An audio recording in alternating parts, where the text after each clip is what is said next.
খাবারটা হচ্ছে 80% দায়ী আপনার সুস্থ থাকার ক্ষেত্রে। তাহলে আমার যদি খাবারের নলেজ না থাকে, আমি কি করব? নিজের কষ্টার্জিত অর্থ দিয়ে আমি নিজেকে রুগী বানাবো। সেই খাবার কিনে খাবো যে এই খাবার খেলে আমি রুগী হব, এবং সবাই সেটা মনের আনন্দে করতেছে।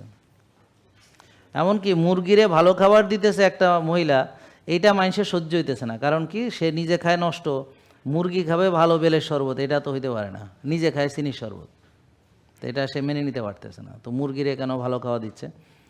তো ওই বোন অবশ্যই এক্সপ্লেন করছে যে ওর মুরগি এই গত 1 বছরে কোনো দিন রুগী হয় নাই, অসুস্থ হয় নাই, তার কোনো ওষুধ লাগে না।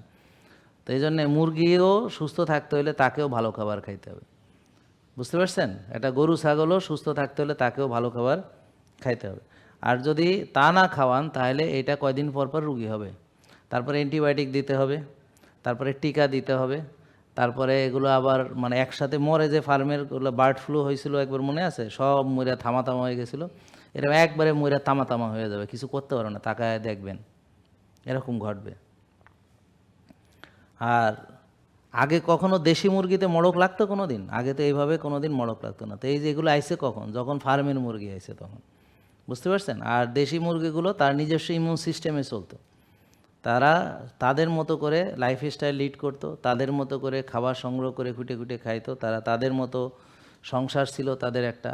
তাদের ডিম দিয়ে তারা বাচ্চা ফুটাইয়া তারপর অনেকগুলো বাচ্চা কাচ্চা নিয়ে তারা চলাফেরা করতো, ওদেরকে প্রোটেকশন দিত। তো তাদের একটা ফ্যামিলি লাইফ ছিল। এখনকার মুরগিগুলার তো ফ্যামিলি লাইফ নাই, এগুলো এতিম। ইনকিউবেটারে জন্মগ্রহণ করছে, বাপ মা কি কইতে পারবো না। তারপরে সব এতিমের মতো একসাথে বড় হয়েছে, আর কোনো বাপ মা নাই। তারপরে কাউরে কাউরে ওই যে ওই ফিট টিট খাওয়াইয়া কাউরে মাংসের দলা বানাইছে, ওটা হলো মাংস বেচার জন্যে। আর কাউরে কাউরে দিয়ে ডিম পাড়ায়, দেখা গেল ওই ডিম দিয়ে আবার অনেক বাচ্চাও হয় না। এরকম অনেক ডিম আছে যেগুলো দিয়ে কোনো বাচ্চা কাচ্চা হয় না। বুঝতে পারছেন?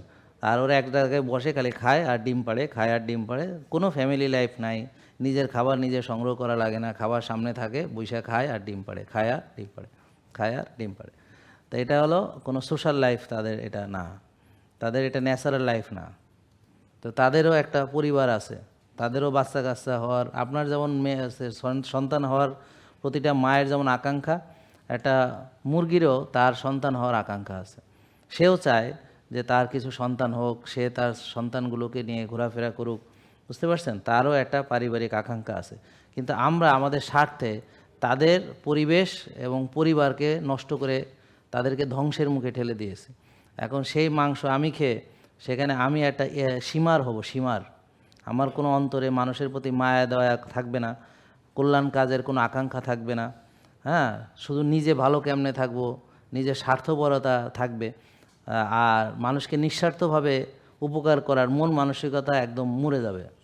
এবং আরেকটা যেটা, আপনারা অভিশপ্ত হবেন যে আপনারও বাচ্চা হবে না, তো আপনি ইনফার্টিলিটিতে ভুগবেন। জেকে লাইফস্টাইল লিমিটেড, ওষুধ মুক্ত সুস্থ জীবন।